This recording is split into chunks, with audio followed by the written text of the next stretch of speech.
የቱን ትመርጣላችሁ? ኤክሰለንስ ወይስ ሰክሰስ? ሁለቱ ቃላቶች ተመሳሳይ ቢመስሉም በመሃላቸው ልዩነት አለ። ሰክሰስ የምንለው ራሳችንን ከሌሎች ሰዎች ጋር ኮምፔር በማድረግ የምናገኘው ነገር ነው። ሰክሰስ ልክ እንደ ብልጭታ ነው፣ አንዴ የሚመጣ አንዴ ደግሞ የሚጠፋ ነገር ነው።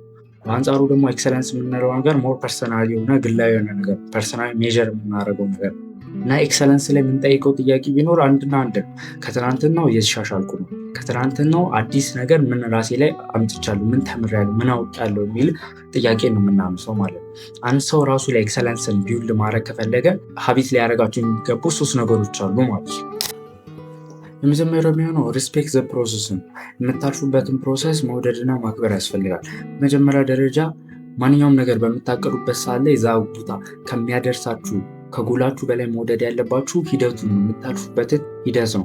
አንድ ሰው ድንገት ብድግ ብሎ በዚህ ዓመት መጨረሻ ላይ አንድ ኖቨል ጽፋለሁ ከሚል ይልቅ ቀን በቀን 100 ቃላትን የያዘ የኖቨሉን ክፍል ጽፋለሁ ብል ያንን ሞር የማድረግ ቻንሱ ከፍ ይላል። ያን በሚሆንበት ሰዓት ላይ ያንን ነገር የመውደድና ያንን ነገር የመስራት ፍላጎቱ ከፍ እያለ ይመጣል። ያም ሲሆን ደግሞ ወደ ጎሎ የመጠጋት እድሉ ከፍ ያደርግለታል። በአንጻሩ ደግሞ ፕሮሰሱን በጣም የምትጠሉት ከሆነ ያንን ነገር የመከወናችሁና ወደዛ ነገር የሚሄዳችሁ ሁኔታ በጣም አነስተኛ ነው የሚሆነው ማለት ነው። ስለዚህ መጀመሪያ ሁሌም ቢሆን ፕሮሰሱን መውደድና ማክበር ያስፈልጋቸዋል። ያ ካልሆነ ወደፊት መራመድ አትችሉም ማለት ነው።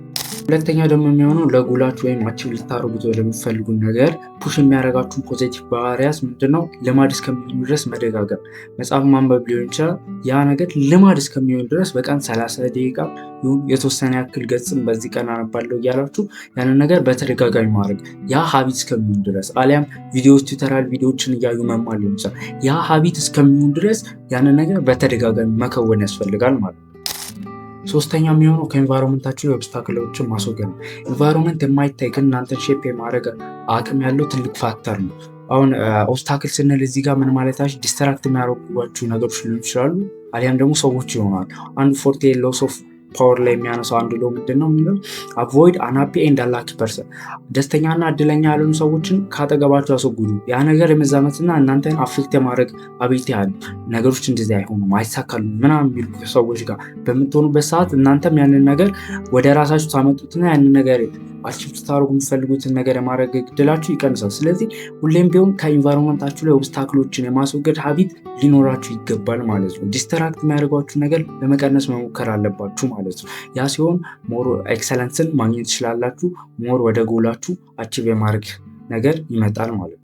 የዛሬው ቪዲዮ ይመስል ነበረ። ከወደዳችሁ ላይክ እና ሰብስክራይብ አድርጉት። ሲዩ